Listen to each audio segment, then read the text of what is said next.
Rusty Bird of the Kirk and Bird Show, and I am here today with Colin Ropella. Colin, thank you. You are the Kirk Hilliard for today. Welcome to the show. It's an honor. I don't know if I can fill those shoes, but I'll try. Yeah, there's some big shoes. I mean, big shoes. And then today we have a special guest.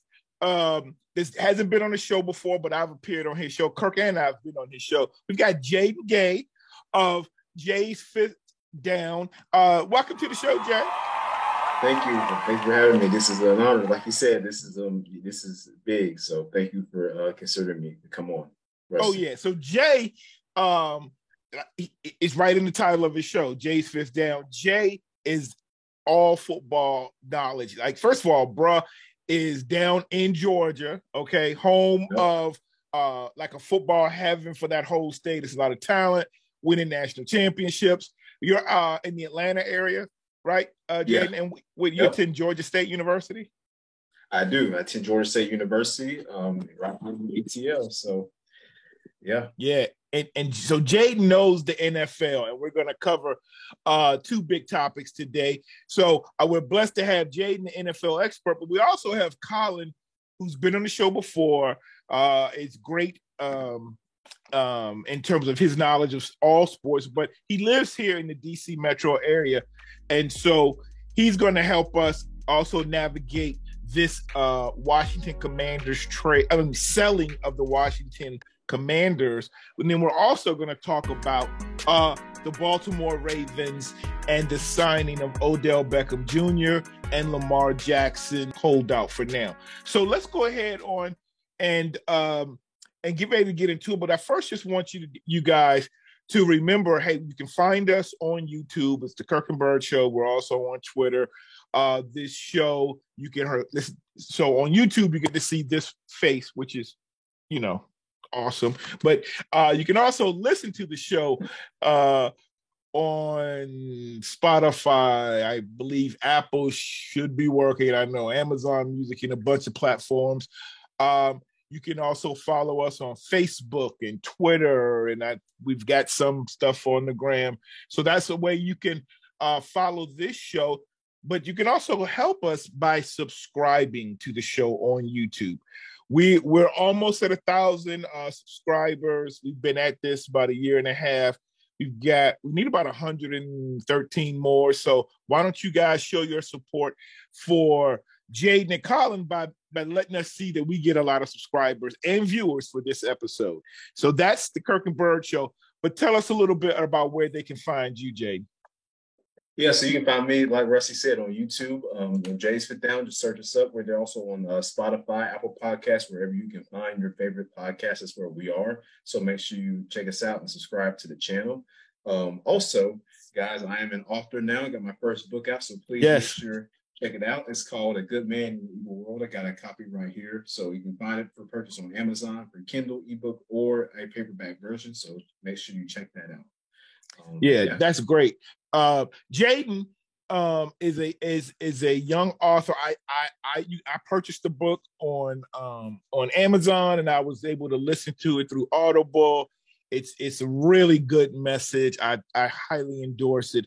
So if you get a chance, check that out.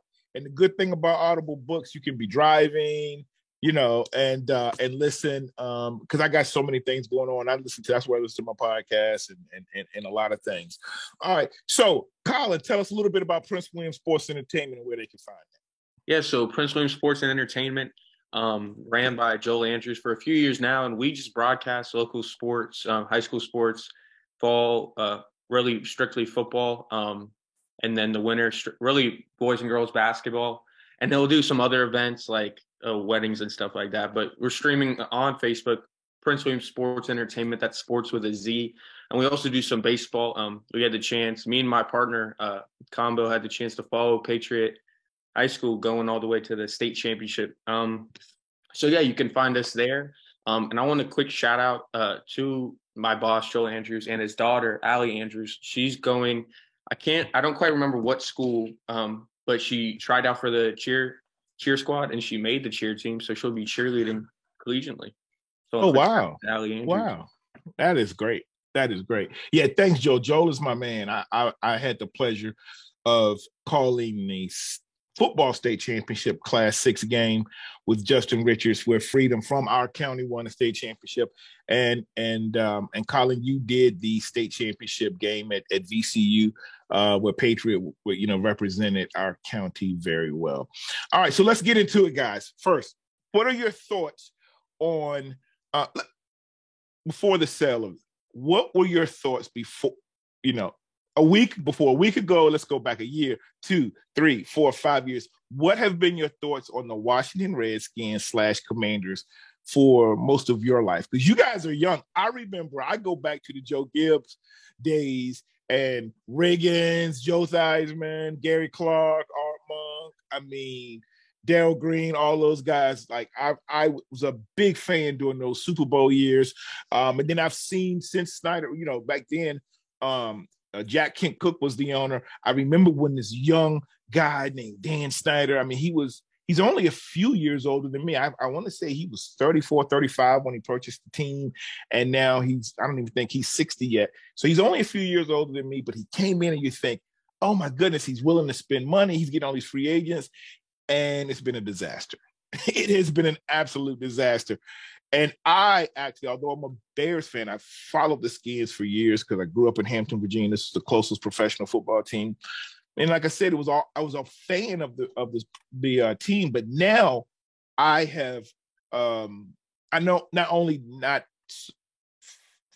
I won't say I don't follow because I still watch most of the games, but I'm not a fan because I don't want to support anything that Dan Snyder has done over at least the last 10 to 15 years, because it wasn't just the way he treated coaches and players and the women that worked in their front offices, but also the fans. I thought it was a pretty miserable experience as a fan. But let me get you guys' thoughts on the team to now, and then we'll talk about the sale. I guess I'll take this one. The Commanders, the Redskins, they change their name feels like every other year or so. So that's one thing. Okay, real quick poll. Did y'all like the Redskins, the Washington football team, or the Commanders? What's your favorite? Because a lot of people started to actually like the football team. I think the football team is, I think. I had a theory or not a theory, but I felt they shouldn't be allowed to obtain a name until they won a playoff game. They should have remained the football team until they won a playoff game. Mm-hmm. The football team, you know what? It's also like if you have the generic goods at a store like Walmart or Food Line or whatever, and they have the just generic. Back in the day, the generics were just black and white. They should have just made them wear generic black and white. The football team, and they couldn't get any color added to their uniform until they won something significant. All right, okay, cool. But any other thoughts on any of the things that led up to this moment? And for those that don't know, Dan Snyder, it's normally all about money with those NFL owners. So he had to really piss them off to get to a point where he had to go. But any thoughts? The Commanders. I'm sorry, did you say? Okay, go ahead, Jay. Oh yeah. So the Commanders are in a spot where their franchises need a complete reset from the Snyder controlling. Like you said, Rusty, the way they treat the staff and the fans, the player. They just need a complete reset. I feel like. And especially in the NFL, you have to have a good tone set from the top down, from the ownership, front office, to the players, to the janitors even, And so I feel like the vibe in Washington just has not been good for years, especially when Snyder took over. But now that he sold the team, sold the franchise, I think they're going to head into a better direction. I hope a new culture is set. I hope a new tone is set for them. Yeah. Colin? Yeah, so like you mentioned, people our age, they don't realize that this is a storied franchise, or it was. Yep. The championship run really from the 80s to 90s. And then, they won their third Super Bowl in a span of 10 years or so in 1991. Snyder bought the team in 1999. They made the playoffs. They won in the wild card round. And then since then, they've only won one playoff game since that time. So they were went from being a storied franchise to really a laughingstock. And like you guys already mentioned, it wasn't just poor football, but it was just poor treatment of people. And just like watching the reaction of the fans, or even before this, when like the local reporters are like, it's going to happen. It's inevitable. It's going to happen. It might not happen today or tomorrow or next week, but it's going to happen. The sell is going to happen. The fans are so used to being disappointed, and I guess Snyder ruining things and kind of doing his own thing, looking out for himself. They were like, well, I won't believe it until I see it. And they're just so paranoid from what they've faced during, just an awful 20 years. So it was really just a miserable time for these fans. And the funny thing is, every other franchise really has won in this area. The Capitals have won a Stanley Cup. The Nationals have won a World Series. The Washington Mystics have won a WNBA title. UVA DC won United. DC United. And then besides the Wizards. But yeah, so there's been so much success and they really haven't been good. So now with this being sold, I'll let you move on to that part of it, Rusty. Yeah. No, you guys, those are all great points. I having been a kid, growing up in the 70s and the 80s and just being around and in being that, and that was down in Hampton, but then I've been in the DC area for 30 years. And I think I never thought it would happen, because to me, Dan Snyder was always kind of, I don't know if you guys watch some of these shows like Billions or Succession, like the guy with the most money, just always, back when I was a kid, it was Dallas and J.R. Ewing, like this heel who was, money was everything, and he could do all the worst things, but always got away with it. And I was just like, this dude just whether it's by the books or it's unethical, he always found a way to kind of get away with stuff. But I think it was just too much. One, he started threatening the other owners, and those are some powerful dudes too. Like, they didn't just get to where they are because they're just these nice guys. A lot of them have been ruthless in their business investments. But I think for me, it became too much when he was not able to get a stadium deal done. That they built FedEx Field, I remember that, close to 30 years ago, and that deal, it wasn't a good deal. Like, they first wanted to do it in Arlington, Alexandria area. They couldn't get back into DC, but they needed a new stadium. That stadium's in really bad shape. It was never done right. It's an awful stadium.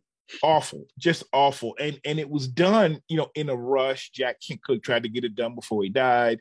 And then Jack Kent Cooke is just like Succession. He screwed his own son, and put it in the trust that they had to sell it. So, unless his son can come up with the money for it. So it was just a whole messy situation.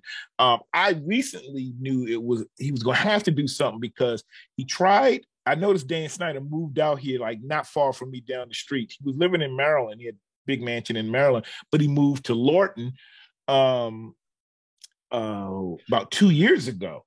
And so, the headquarters for the Redskins are out in Ashburn, which is about 35, 40 minutes from me. I don't know. You're probably a little closer, Colin.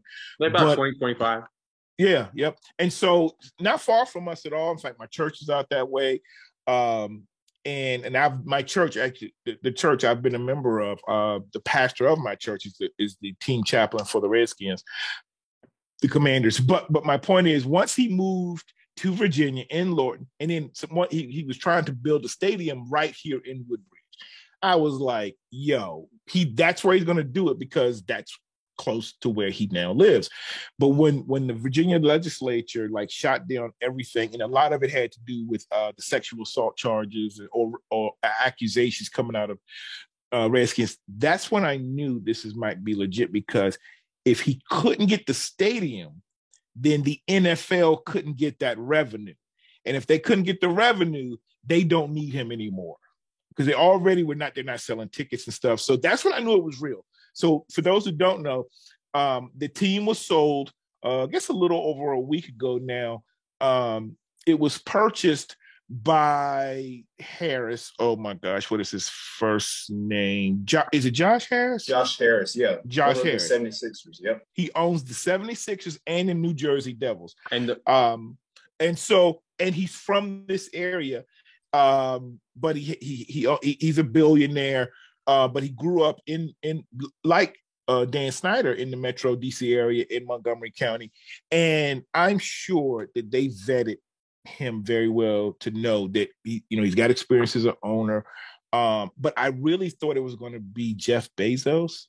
I mean, when you're talking about like this was done, but Dan Snyder, there was no way he was going to sell to Bezos because of their relationship and Bezos' ownership of the Washington Post and the things the Post has said. But what are your thoughts on Josh Harris and him owning the team, and what would you like to see that come out of all of this? Colin? Well, first I saw something today. I don't know the validity to this, but that the sale of it isn't final yet. Mm-hmm. And I think apparently there's a $7 billion cash offer by DC native Brian Davis was made to buy the team. And that would make him the NFL's first Black owner. But with the Josh Harris part of this, I think that whole group, it's a great idea because he runs two successful sports franchises in the Sixers.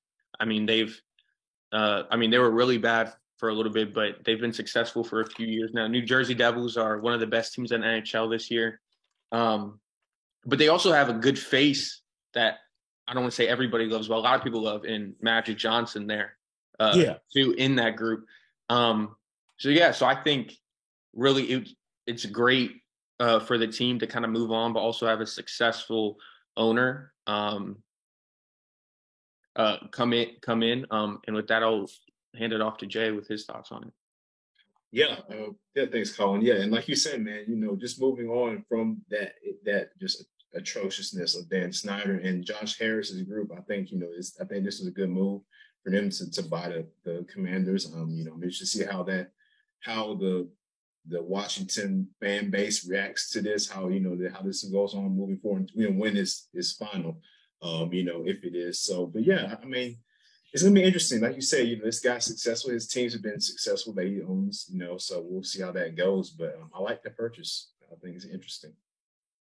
Yeah. And I had heard about Brian Davis a few weeks ago, but I kind of thought the way this was announced that, that maybe Brian wasn't going to get that opportunity. For those who don't know, Brian Davis played at Duke, really good friends. He was on the national championship teams. One of his best friends is Christian Laettner.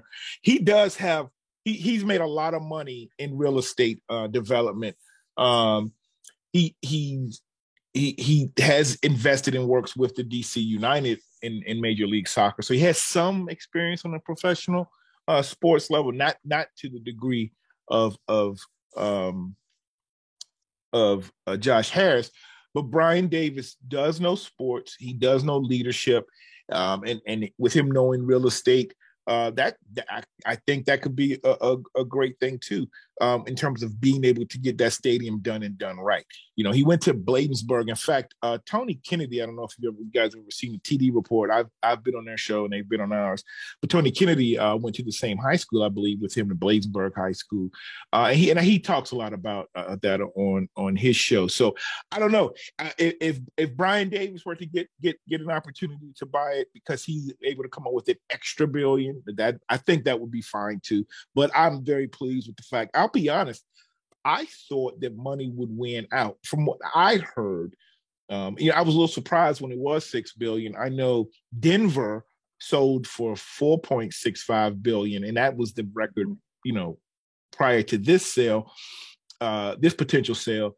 But I had heard that if Bezos really wanted it, like he could maybe go up to $8 billion. Because that's nothing for him. And that's nothing for him. But, I also heard that Dan Snyder might be willing to just say, I don't want that extra money if it has to come from him. So I don't know. I've heard also that, I think there's Dan Snyder. This is almost like a 700% profit from what he paid for the team. And that's really his only claim, I guess, to fame from that. Right. He's gotten such a profit, but that's what the crazy thing is about the stadium. I mean, there's all those logistical issues with the stadium, like where are they going to build it? Is it going to be where RFK was? And I mean, traffic is already great in this area. So, but like the NFL is financially a machine. It's by far the most profitable American sports league. So really for legislators to turn down a stadium and the money that would be generated off of that, I guess goes to show what their view is. But with in terms of the owner, I feel the experience in running a team is a little important, but at the same time, I think what makes a good owner is you kind of take a step back, you put the money on the table, but you hire the right people and let them do it. Right. I think that's what makes a good owner. So again, I think it's a win either way. And I think the team in general has already taken a right step with hiring Eric Bieniemy as well as their offensive coordinator. So I think that don't get me started with that. Okay, I think that's a possible positive step.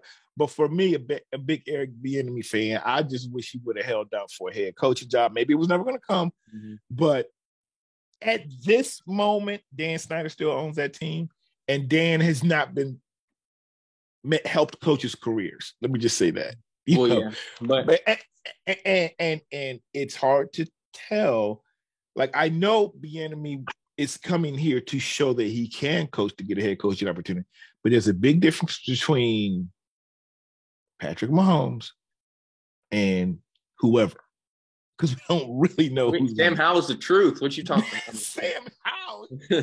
But no, but I think Rivera's kind of on the hot seat. I know most fans want him out. So I mean, it could be and you get the new owner in. We be like, we kind of need to make a change here.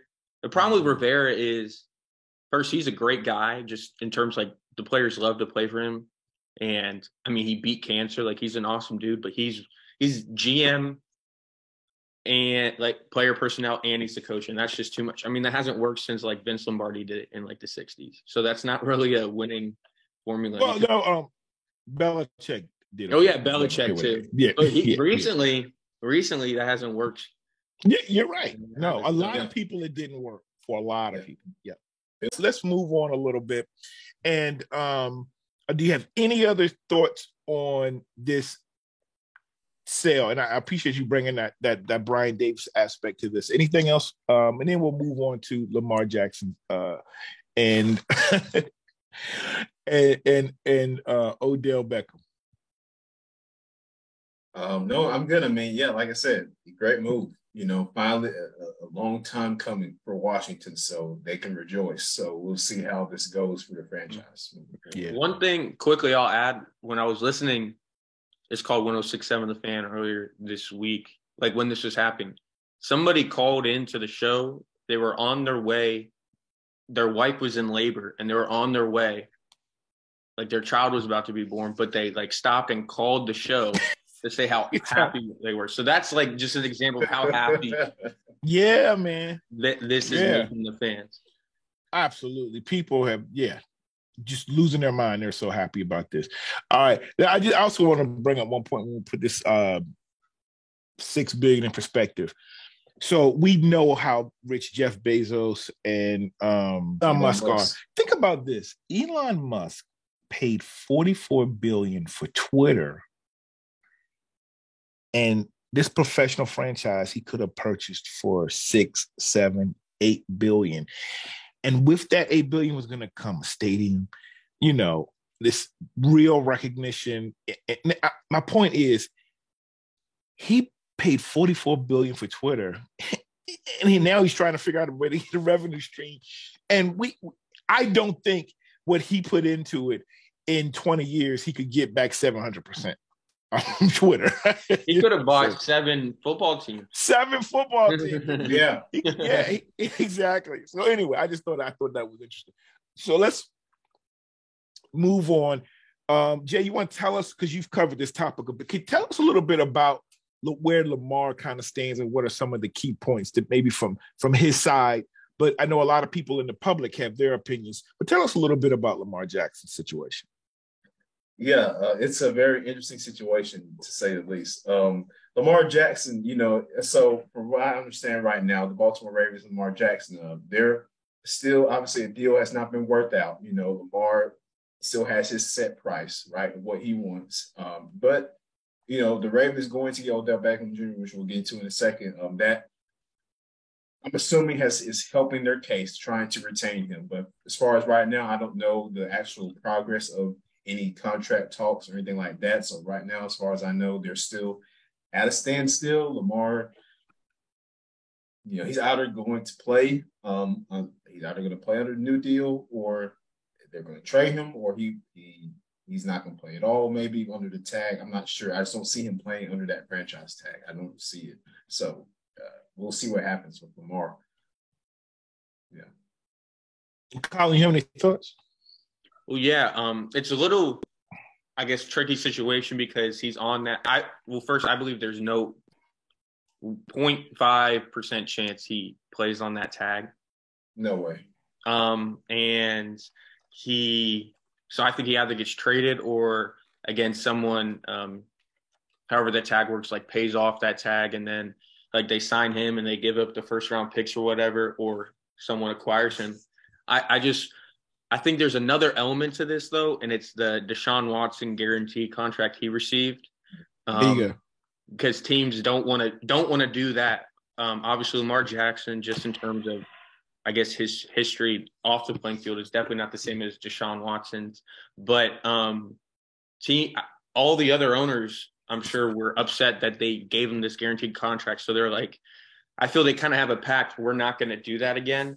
But Lamar Jackson's, well, I see his money, so I want that. I've won an MVP. He hasn't won an MVP. I don't do stuff off the field, so why can't I get that money? So I feel like that's also where this is holding up. But the thing is, when I see the Ravens, I see a team that has a pretty good defense every year. They built around that, and then they're built around running the football, specifically with a running quarterback. They got a good tight end, but they want to pound it and play good defense.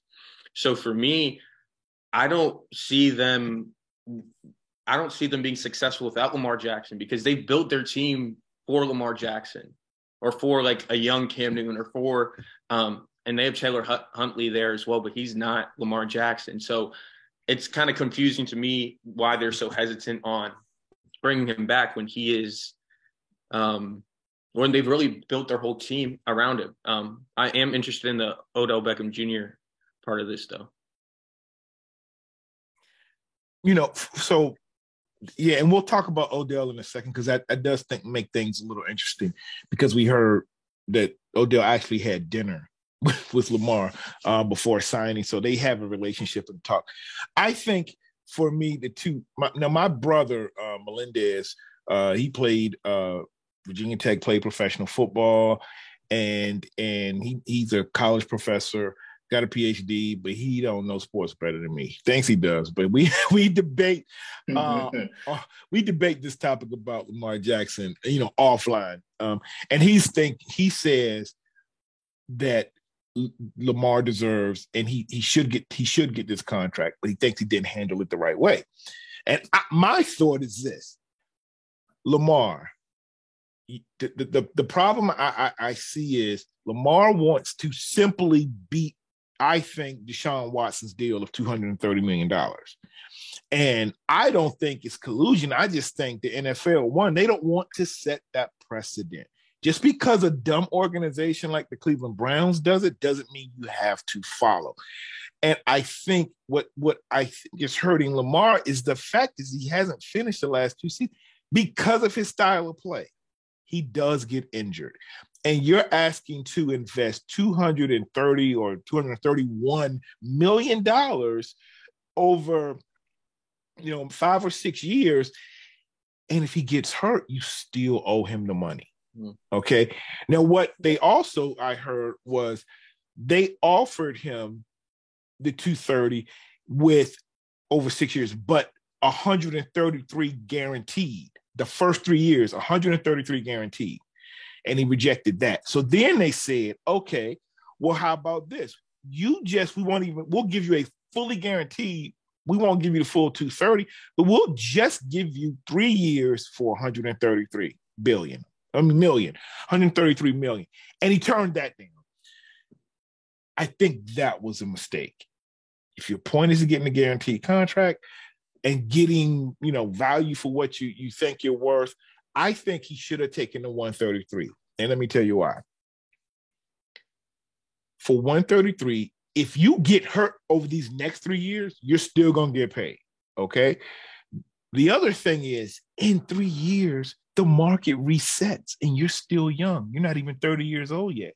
So what looks like a bargain, what looks like a lot of money now, in 3 years, he may be able, instead of being locked in to 230, maybe for the next 3 years, he can get 200 million guaranteed because the wages per year are going to go up for the best quarterbacks. So I think some of these things, without having an agent, maybe, negatively impacted because when you don't have an agent, and this is what my brother and I were talking about, because he had an agent for years, is that agent can go talk for you. And he's going to be able to say the things, without you being there, and getting your feelings hurt, because it's their job to tell you what you don't do well. And it's your job to sell the person, but also then shield your client. So I wish Lamar well, but I put myself this way. I'd say this way: like, a lot of people want to see it from themselves as a player, but I like to think of myself as being the smart guy and being the owner. And if I was the owner, I wouldn't give Lamar Jackson 230 million guaranteed, and not just because he's trying to equate what Deshaun Watson did. Look, if Tom Brady, if Patrick Mahomes doesn't have that type of guaranteed contract, I can't justify it. And my last point is, how do we know that Lamar Jackson's not going to be the next Russell Wilson? Now, he's much younger, but we don't know if he goes somewhere and doesn't get put in the right system. Mm-hmm. I think that's part of it too. Even with Aaron Rodgers, that teams are paranoid because, they gave them Broncos gave the Seahawks, the whole kitchen sink. And, and then he looked terrible. Russell Wilson did. And I'm a Wisconsin guy. He went to University of Wisconsin. I wanted him to do great. And he really underperformed. Maybe he'll do better with Sean Payton. But yeah, I think the no agent thing is huge. And I think if it makes sense for anybody to give him that money, it is the Ravens. Again, for what I said, they've kind of built this around him. Like you said, he's been hurt.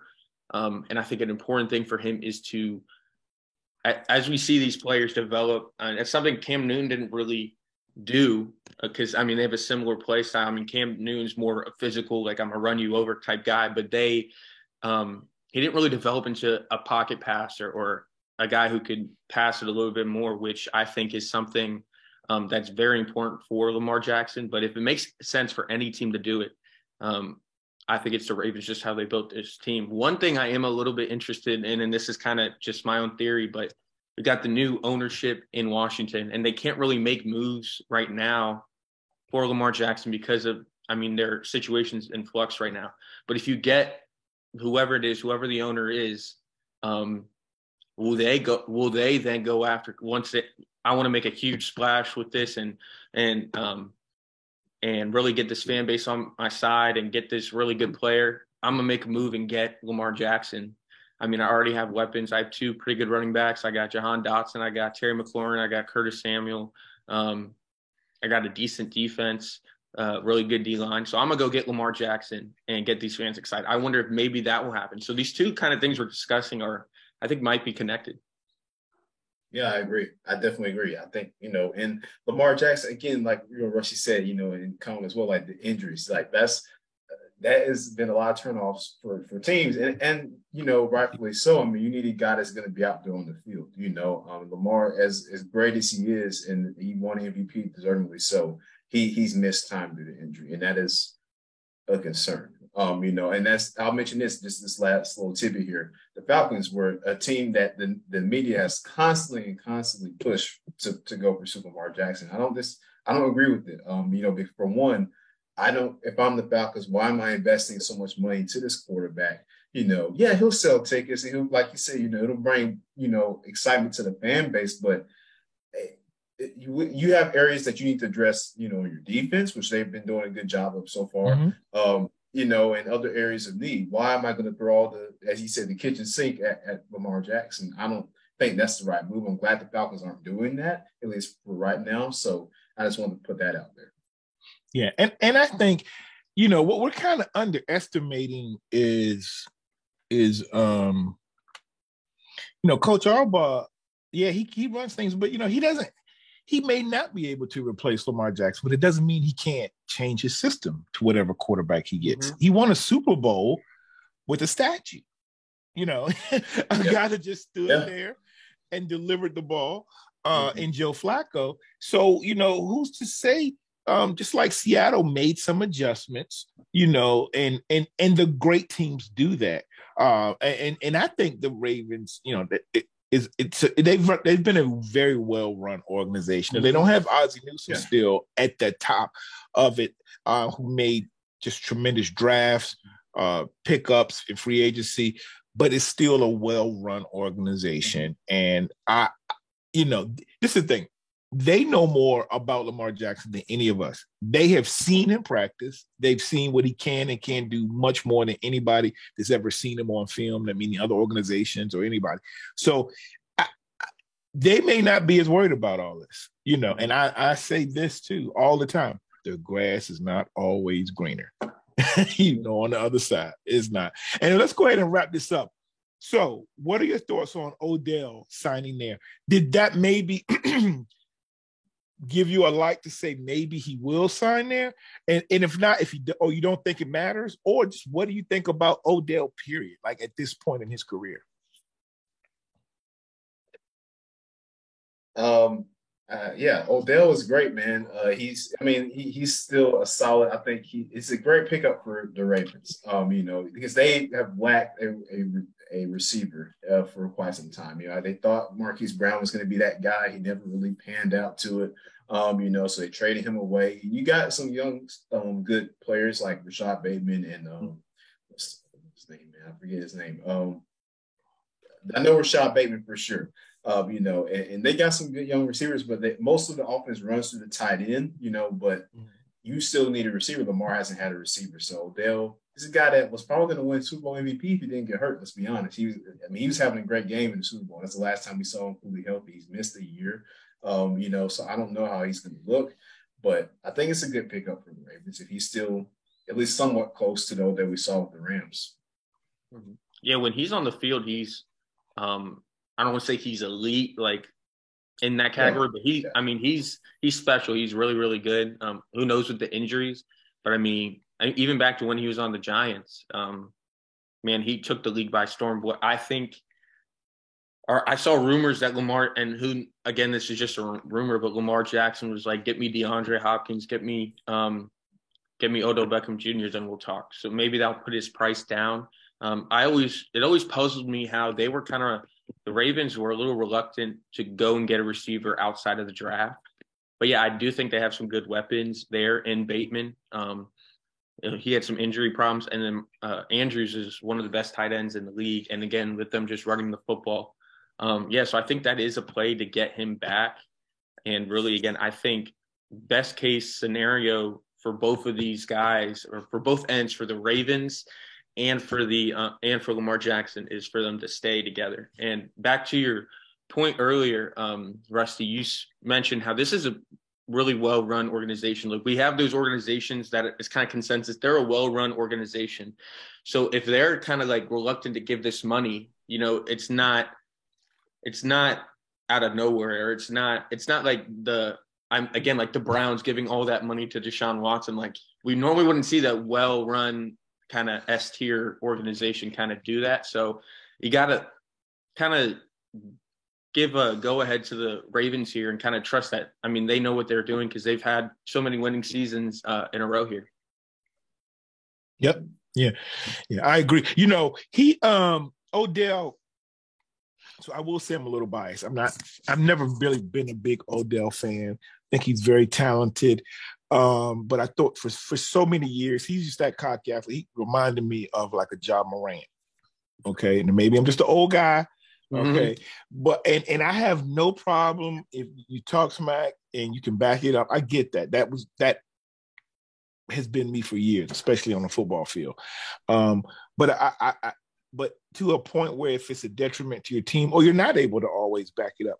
Now, again, I know he's an outstanding athlete. He's great. He's got a Super Bowl ring now, and he did contribute in that first half. So he's legit in terms of being a champion. But I think what I would say is he's a guy coming off 2 ACL injuries. Now, ACL injuries aren't like back in the day when it was a death sentence. They're actually making some people coming back stronger and faster than they were before. But, I don't know if he's there and Lamar's not there and he can't get the ball. Is he going to be a problem?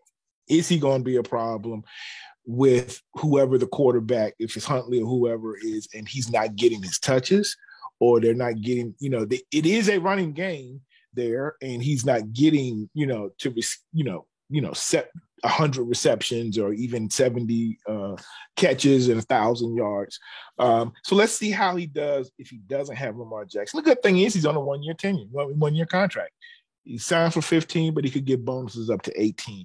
It's a lot of money, but if he's productive, it's worth it. It's worth it. And also they got it. If he's not productive and he's hurt or whatever, it's 1 year. So ideally, I would hope it works. I would like to see if Odell's there, I'd like to see Lamar come back and put it in their face, Lamar, like place ball out and make them have to give you more. Like I said, every year you're not locked into a contract. You're actually giving yourself a better opportunity down the line. Because, we look back at when Kirk Cousins signed like a kind of guaranteed contract about 4 or 5 years ago, and he was making, 30 some million a year. Like that's nothing now, the way they're into the 40s, high 40s and $50 million a year. Any final thoughts on this or any other topic regarding NFL? Just with Lamar Jackson, I think maybe his injuries have something to do with this. Like, I don't want to play on a tag and get hurt and then be done. And financially, right. I don't have a financial future anymore. I think that's a big reason that's playing into this. But yeah, for me, that's all I have. Yeah. I just want to say, do you guys really think that? I mean, if Odell, let's be honest, if Odell signed with the Ravens, I don't see any chance he signs with them and Lamar's back. I mean, I don't know, but it doesn't seem realistic to me that he goes there and Lamar decides not to come back. I just don't see it. So I feel like they're gonna work it out. I don't know. That's an excellent point, but also I would say this: do we know if Odell really had any other offers? Mm-hmm. And think about this: I heard the Jets were in the running, but GM Aaron Rodgers, right? Aaron Rodgers, maybe was going to get him. But think about this: he's been in New York. Okay, he knows that environment. He knows the pressure. I don't think he's running from pressure, but he also knows. We'll just use the dollars. $15 million. $15 million does not go as far in New York as it goes in Baltimore. Okay, 15 million goes a lot further. Okay, in Baltimore, in the Maryland area. New York is expensive. It's going to be taxed at a much higher rate, and you're definitely under the microscope. And it's still the Jets. Okay, I don't want to hear it's going to have breath. It's still the Jets. Okay, have no real record of success. Okay, so think about that, but then also think about this, Jaden. Again, you make a good point, but nobody else maybe was going to give him that money. So the opportunity to maybe play with Lamar, but would you rather play with or without Lamar and get 15, or would you rather play in, let's say, San Francisco and get 10? I don't know. I also think it's risky for OBJ too if Lamar doesn't come back. Just in terms of targets, I mean, you still get 15 million, but if he doesn't come back, I mean, Huntley's your quarterback, and he's a runner, and he's not. I mean, Lamar Jackson can certainly throw it, but he's not considered a polished passer, and Huntley is definitely not considered that. So it's risky for him to even make this. You got to think there's something behind the lines that, like, you must feel that Lamar Jackson's coming back, because I don't think he signs with the Ravens. If that's not the case. Yeah, I just don't think it is. I just can't see it that way. I mean, I similarly compare it to trying to think of like a good example. Most recently, the player going somewhere where they know like this guy's, I don't know, but you get the idea. Like, I just don't see him. I just don't see it happen unless Lamar's coming back. So I have to think they're going to get something done. But then again, there's a chance they don't, and Lamar goes somewhere else, and Odell is there, Tyler Huntley. Yeah. So we'll see. We will see. So look, guys, you have been great. I appreciate you guys joining the show. Again, Jaden, check out Jaden on Jay's Fifth Down podcast.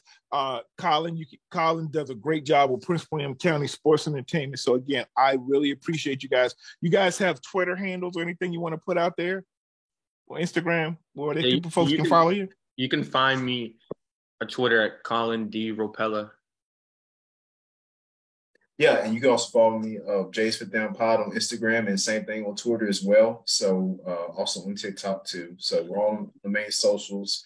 And yeah, check us out there. And like I said, YouTube, subscribe to the channel, and all the podcast platforms. And buy this man's book. Buy the book. Please. Buy the book. Here it is. Good Man and Evil World right here. It's for purchase on Amazon.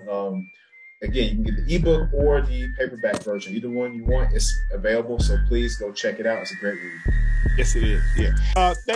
Thanks, guys. I really appreciate you joining the show. So for Jaden Gay, Colin Ropella, this has been Rusty Bird filling in, and we're getting the job done despite we miss you, Kirk. We got to get you back up here, but this has been the Kirk and Bird Show. We are out.